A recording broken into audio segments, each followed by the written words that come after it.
Welcome back, guys. So just want to make a quick video on how to keep your emission systems happy for you guys with these newer trucks.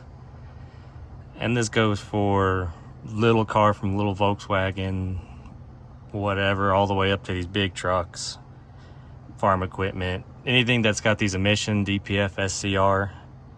This pretty well holds true for all of it. Before I start, can't stress enough that when you go replacing these sensors, you go to the dealer, get OEM, not Amazon, not aftermarket, not online retailer that bought them from Amazon and sold them to you marked up at dealer prices, but go to the actual dealer and get them. This is a $40,000 engine. It's not worth skimping on.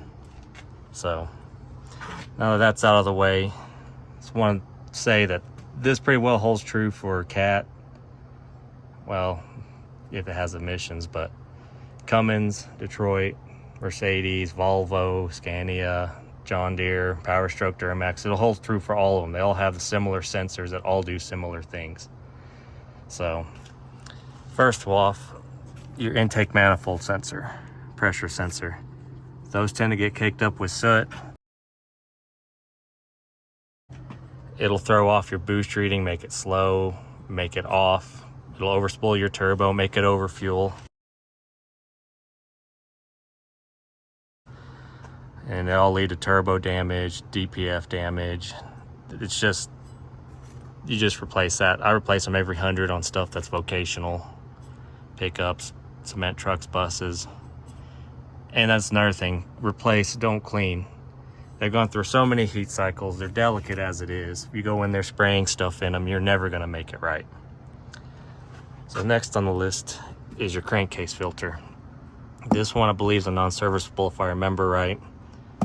That means, you know, you put it on, you're done. It doesn't have the filter in it that clogs up and makes it leak oil everywhere. I have in the past made them, taken them apart, knocked the guts out, put them on, and had good luck with that. But again, it depends on your manufacturer. For you guys with grid heaters like the 6.7, the PX8, some of the Volvos, the stuff from the EGR, the soot, will get caught up in the grid heater. Now this doesn't have one. This is a 2250 ISX 15, but your grid heater is generally right here, and I'll try to put a clip in there of it, but they'll get clogged.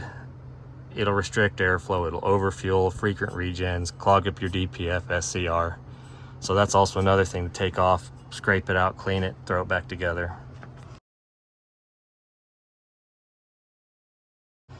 And while we got a Cummins here, this pump is very important. It's a time bomb on these. The tappets, the rollers will come apart, and it sends the shrapnel right to the main bearings, makes it junk.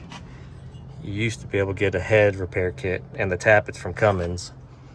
I don't know if you still can or if you have to buy the whole pump, but every 300,000 to 400,000 go through and do it, because like I said, it's cheaper than a whole engine.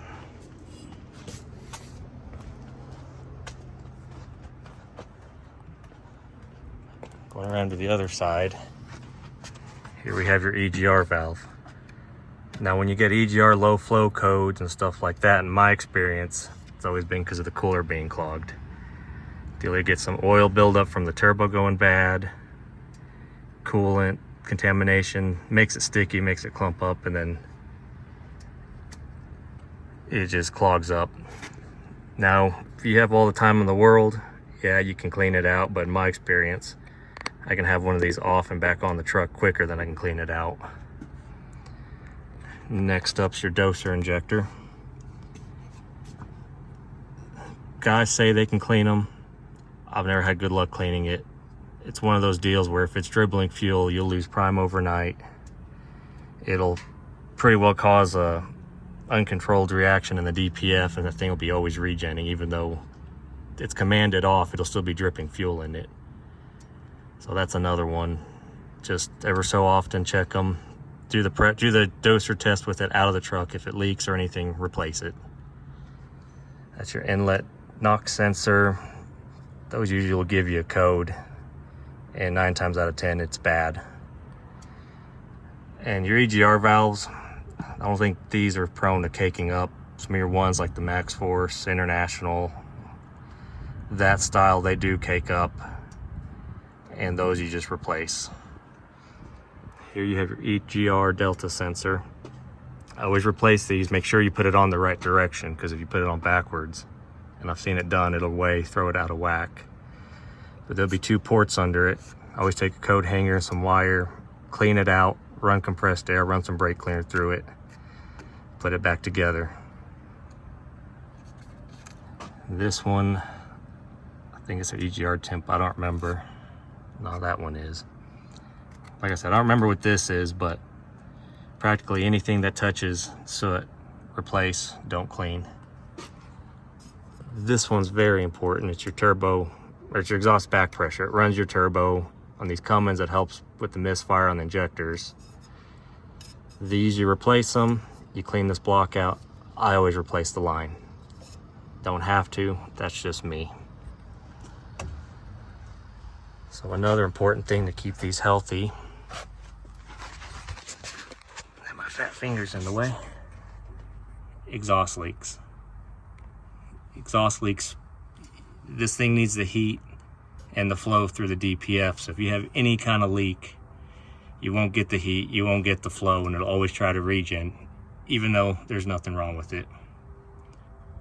So grab a creeper and I'll meet you at the bottom of the truck. All right, so I'm underneath the truck now. So here we have your SCR DPF unit. And a lot of these will have the differential delta pressure sensor with 2 rubber lines going to it. My experience is the rubber lines, after enough heat cycles and heat, they crack, they break, they throw off the whole reading, and a lot of people totally miss that. So that's another thing. Make sure to replace it, OEM only, no cleaning. Next up is your decomposition tube, SCR, AdBlue nozzle, depending on where you're at. So this one I've seen cause misdiagnosis of turbos and things of that nature. So these things will tend to start dribbling def at a certain point, which will make it collect into a big ball here and eventually restrict it. And that'll cause misdiagnosis. I always used to pull these off, knock the def out, replace, not clean. And I'm trying to do a half sit up here and record, so that's why I'm huffing and puffing. Yeah, there's guys that say they can clean it with water, hot water. Yeah, I'm sure you can, but is it worth risking everything upstream of this just because you want to be cheap? Remember, $40,000 engine. These are like 10 or 12 grand. Is it really worth the risk? And here you'll have your output knock sensors, your SCR temperature, things of that nature. Cummins for sure had an update. These things would have what they call ammonia slip and would set a code for the sensor and make you replace the sensor when that's not what was wrong with it. So they updated that. These exhaust temperature sensors, the best way I can explain it is if it starts doing goofy things, hook up your computer to it and see what they say. There's values for each, engine manufacturer, and if it's within them and these are, or if these are off of what they are, then it's time to replace them. And some of you guys are probably wondering, well, it's just easier to delete. Well, yes and no. You run into problems with the EPA, and I have seen many, many trucks that are blown up, don't run right, have issues, because most of the tuning out there is bad. There is some good stuff, but majority of it's terrible tuning. I call it truck STDs. You'll have one bad program put into a truck it wasn't meant for, and that program will end up in 10 different trucks, and before you know it, you have 10 different trucks that are time bombs. And yes, I've deleted them, been down that road, got slapped on the hand, no more. And I've run deleted trucks, and to be honest, I'd rather run a mission compliant with the D rates turned off. The way it sets a light, you check the code, you fix the issue, and you're not stuck on the side of the road or 5 miles an hour. So I hope this video helps someone. Oh, and another thing too while I'm looking at it. So these coolant lines go to your DEF tank heater. I've seen a lot of these unions plastic, especially on Bluebirds and some of the smaller stuff. They'll break without warning. You lose all your coolant, you're on the side of the road. I always go to the industrial hose place, and I did it for one fleet. Make them out of brass and just do them as I roll in the shop, and that solves that issue before it even happens. This looked like they're pot metal or aluminum. Maybe they're plastic. But nonetheless, check that too, because that'll get you on the side of the road. So I hope this video helps somebody. If you got any questions, comment below, and as I get a chance, I'll get to them and answer them. So stick around for the next video. Thanks for watching.